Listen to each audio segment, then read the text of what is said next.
Hi friends, आइए हम लोग स्टैटिक जीके को बहुत ही कम टाइम के अंदर रैपिड फायर के फॉर्मेट में रिवाइज करते हैं। जो लोग वीडियो पहली बार देख रहे हैं वो लोग पूरा वीडियो देखें और याद करें। ध्यान दें, 1 से 2 बार देखेंगे तो ये पूरा का पूरा माइंड में सेट हो जाएगा कि कौन सा मतलब ये स्टैटिक जीके का पोर्शन किस चैप्टर के अंतर्गत पढ़ना चाहिए। जैसे बहुत सारे लोग जो नए नए पढ़ना स्टार्ट करते हैं वो ये लोग नहीं डिफाइन कर पाते हैं कि कौन सा टॉपिक किसके अंतर्गत पढ़ा जाता है। तो आप 1 से 2 बार देखेंगे तो आपको समझ में आ जाएगा। और ध्यान दें, इसका जो पीडीएफ है वो जिस नाम से यूट्यूब चैनल में सेम इसी नाम से टेलीग्राम चैनल पे फ्री ऑफ कॉस्ट प्रोवाइड कराऊंगा। तो अगर आप मतलब चाहते हैं कि इसका पीडीएफ मिले, पहले इसका वीडियो देखिए, फिर इसका पीडीएफ 2-3 बार देख लीजिए, आपको ये चीज़ें याद हो जाने वाली हैं। और ध्यान रखें कि बहुत सारे लोग इससे भयभीत रहते हैं कि याद नहीं होता स्ट्रेटेजी का पोर्शन।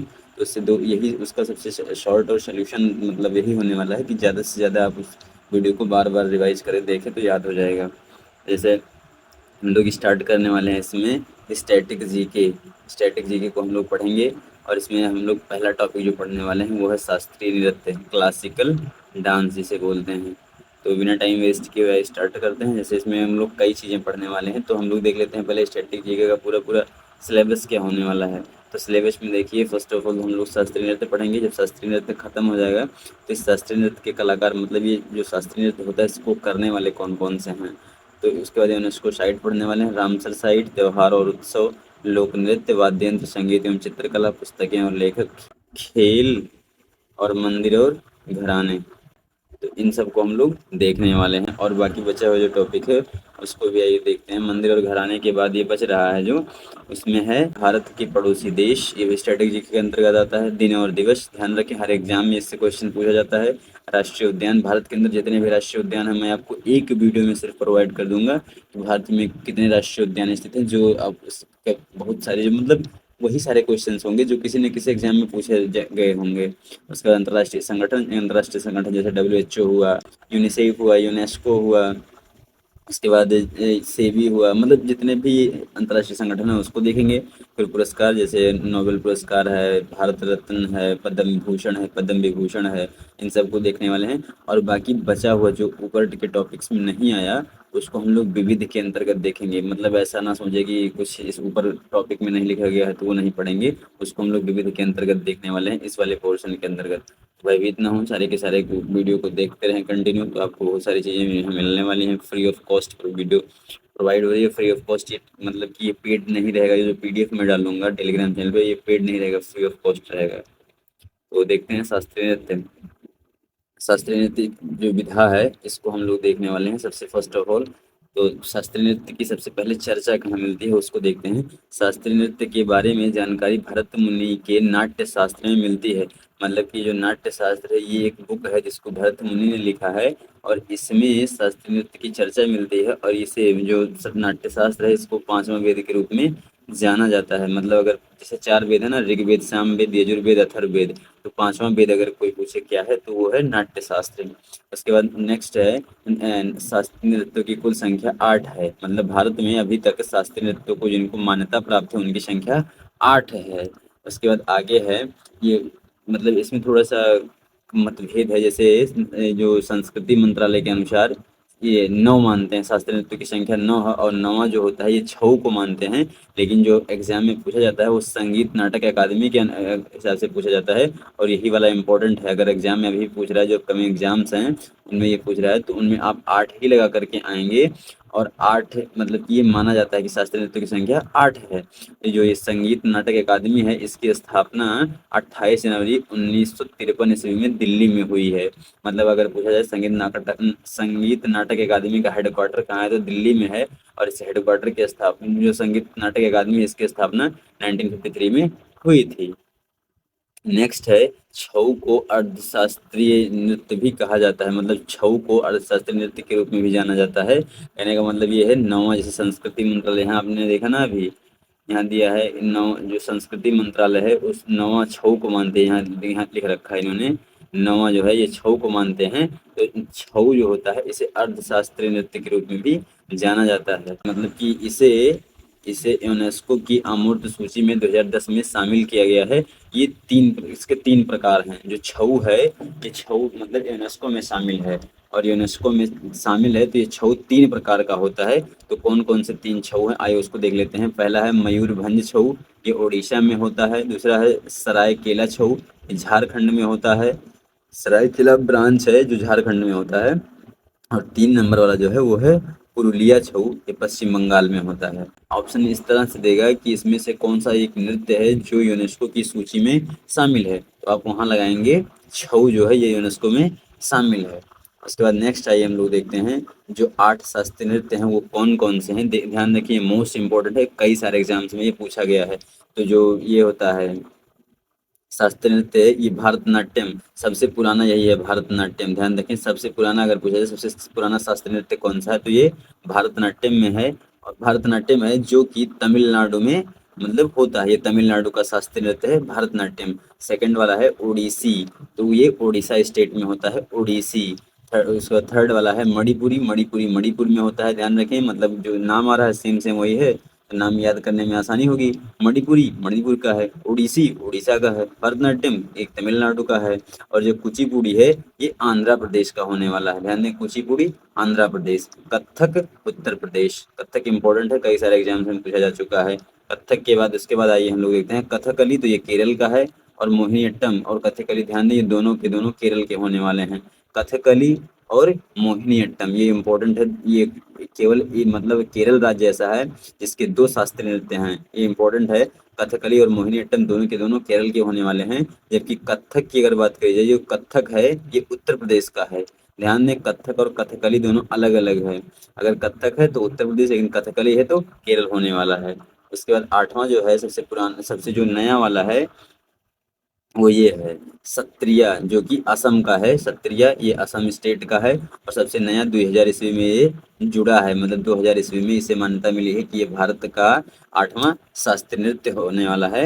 और जो ये 8वां शास्त्रीय नृत्य है सत्रिया, इसको शास्त्रीय नृत्य बनाने के लिए सबसे अधिक योगदान अगर पूछा जाए किसका है, तो वो एक थे श्री शंकर देव महाराज, उनका सबसे ज़्यादा योगदान रहा है इसको शास्त्रीय नृत्य की दर्जा प्राप्त करने के लिए। और जो 9वां जो संस्कृति मंत्रालय मानता है वो छऊ है। और ये 3 जगहों पे होता है जो अलग अलग ब्रांच उसके हैं, जैसे पश्चिम बंगाल, झारखंड, झारखंड में सरायकेला वाली ब्रांच सबसे ज़्यादा फेमस है। और उसके बाद उड़ीसा में है। तो ये जो 9 शास्त्रीय नृत्य हैं ये भारत के किस किस हिस्से में होते हैं, तो उसको देख लेते हैं। जैसे साउथ में 4 हैं, उसके बाद नॉर्थ ईस्ट में 2 होने वाले हैं, साउथ ईस्ट में 1 होता है, नॉर्थ में 1 होता है। जो सत्रिया है वही नॉर्थ वाला 1 है। तो इस प्रकार इन लोगों को हमने देख लिया। अब हम लोग इसको विस्तार से मतलब एक हेडिंग डाल करके सारे के सारे उसके बारे में क्या क्या है उसको आइए हम लोग यहाँ देख लेते हैं बहुत ही कम टाइम के अंतर्गत। तो भारतनाट्यम को हम पहले देखने वाले हैं क्योंकि सबसे पुराना यही है। इसका पुराना नाम सादिर था। ध्यान दें पुराना नाम इसका सादिर था। ये कई एग्जाम से पूछा गया है कि भारतनाट्यम का पुराना नाम क्या है, तो सादिर था। इसका अन्य नाम जो है वो है दासी अट्टम और अग्नि नृत्य। दासी अट्टम इसको मतलब कई एग्जाम्स में ऐसा पूछा गया है कि दासी अट्टम किस राज्य का शास्त्रीय नृत्य है। दासी अट्टम अगर ध्यान दे रखें, अगर आप दासी अट्टम जानते हैं कि ये भारतनाट्यम का दूसरा नाम है तो आप इसको कर पाएंगे। और इस जो भारतनाट्यम है इसकी जानकारी कहाँ मिलती है, तो इसकी जानकारी 2 किताबों में मिलती है। जो पहला किताब है वो है शिल्प दिकारम और दूसरा किताब जो है वो अभिनव दर्पण है। ये शिल्प दिकारम जो है इसको लिखने वाले जो थे वो इलंगो अदिगल थे। और जो अभिनय दर्पण है इसको लिखने वाले नंदिकेश्वर थे। इन दोनों बुकों से ही इसकी जानकारी मिलती है। और ये जो ये शास्त्रीय नृत्य है भरतनाट्यम ये मंदिरों को समर्पित है। मतलब कि ये मंदिरों में किया जाता है कि मतलब ये त्योहारों में नहीं होता कि मतलब कुछ शास्त्रीय नृत्य हैं जो त्योहारों विशेष में किए जाते हैं, लेकिन ये मंदिरों में होता है जब पूजा के दौरान इसको किया जाता है।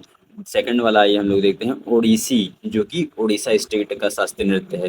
तो ओडिसी को देखते हैं। गुरु पंकज चरण दास को ओडिसी नृत्य का जनक कहा जाता है। ध्यान दें गुरु पंकज चरण दास जी महाराज जो हैं इनको ओडिसी का जनक कहा जाता है। भगवान कृष्ण से संबंध है, मतलब कि ये जो ओडिसी शास्त्रीय नृत्य है इसका संबंध भगवान कृष्ण से है। यह नृत्य शैली भगवान जगन्नाथ की पूजा यात्रा से संबंधित है। जगन्नाथ यात्रा उड़ीसा में होता है ना, तो उसी से संबंधित है ओडिसी नृत्य। नेक्स्ट है यह त्रिभंग मुद्रा में किया जाता है। एक मुद्रा होता है जैसे जैसे श्यान मुद्रा वैसे त्रिभंग मुद्रा में किया जाता है। जयंतिका ने 5 भागीय मुद्रा विकसित की थी।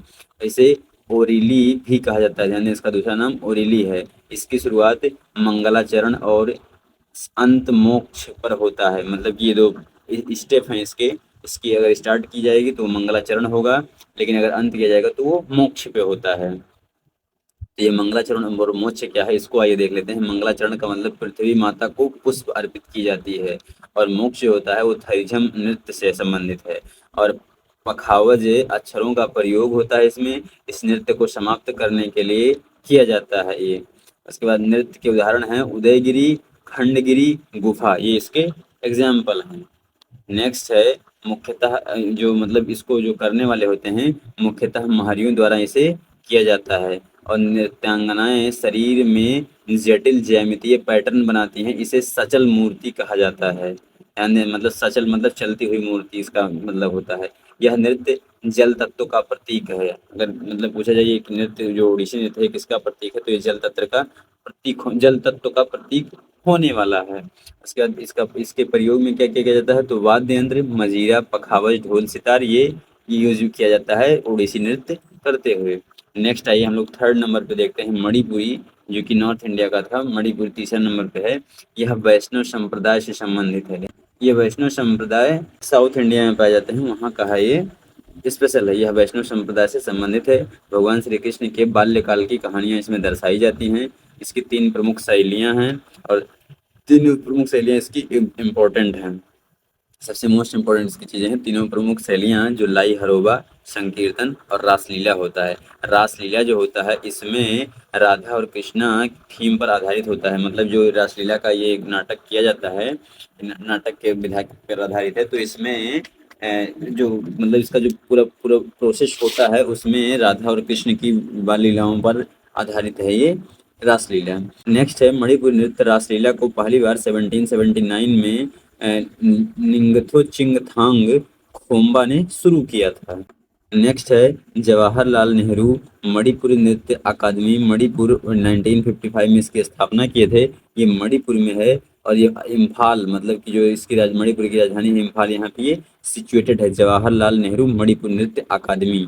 नेक्स्ट है इसमें पेना वाद्य यंत्र का प्रयोग किया जाता है। इसमें नाट्य गायन का प्रयोग भी किया जाता है। नृत्य वाद्य यंत्र बजाना, गाना गाना और एक ही व्यक्ति द्वारा किया जाता है। मतलब एक ही व्यक्ति तीन काम करता है, और डांस भी करता है, वाद्य यंत्र को लेकर के बजाता है और गाना गाता है। ये तीन काम एक ही साथ किए जाते हैं इसमें। इसे पुंगचोलम कहा जाता है। इसमें ड्रम का प्रयोग किया जाता है। ध्यान दें ड्रम जो होता है कि एक वाद्य यंत्र है, इसका प्रयोग इसमें किया जाता है। और आप यदि इसका पीडीएफ चाहते हैं तो आप सेम इसी नाम से चैनल टेलीग्राम चैनल पर विजिट करें, लिंक डिस्क्रिप्शन में भी आपको मिल जाने वाला है। नेक्स्ट है जागोई चोलेमा, ये मणिपुर के दो प्रमुख भाग हैं। मतलब जो मणिपुर नृत्य है इसके दो प्रमुख भाग हैं। नंबर एक है जागोई और दूसरा है चोलीमा। ध्यान दें एक एग्जाम में पूछा जा चुका है। इसमें 64 तालों का प्रयोग किया जाता है। मतलब ये जो नृत्य होता है मणिपुर, इसमें 64 तालों का प्रयोग होता है। नागबंध मुद्रा, जिसमें शरीर 8 के आकार में वक्रों के माध्यम से जुड़ा होता है। आगे आइए देखते हैं। इसमें कलाकार बेलनाकार स्कर्ट पहनते हैं, जिसे योटियोई कहा जाता है। इसमें कलाकार कभी भी दर्शकों से सीधे आंख नहीं मिलाता है। तो आज वीडियो यहीं तक रखते हैं, क्योंकि बहुत लंबी हो जाएगी अगर पूरा पूरा इसमें तय करेंगे। और बाकी मतलब वीडियो अगर अच्छी लगी हो तो लाइक करना, शेयर कर देना, और कोई अच्छा सा हो तो कमेंट कर देना। अगर आप लोग ये मतलब मोटिवेट देंगे तो मैं नेक्स्ट वीडियो प्रोवाइड करूँगा। और ध्यान दें कंटेंट मतलब जो कंटेंट है क्वालिटी कंटेंट है। जो नवीन सर अपने पेड क्लास में पढ़ाते हैं मैं वही आपको यहाँ कम टाइम के अंदर रैपिड फायर के फॉर्मूले में रिवाइज करा रहा हूँ।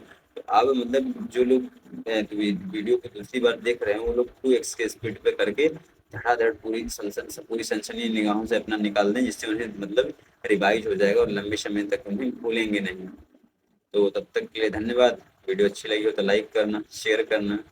अगर मेहनत अच्छी लगी हो तो कोई अच्छा सा कमेंट हो तो कर देना। बाकी love you all, thank you. Next video में कुछ और मोस्ट इंपॉर्टेंट इन्फॉर्मेशन के साथ। Love you all, thank you, धन्यवाद।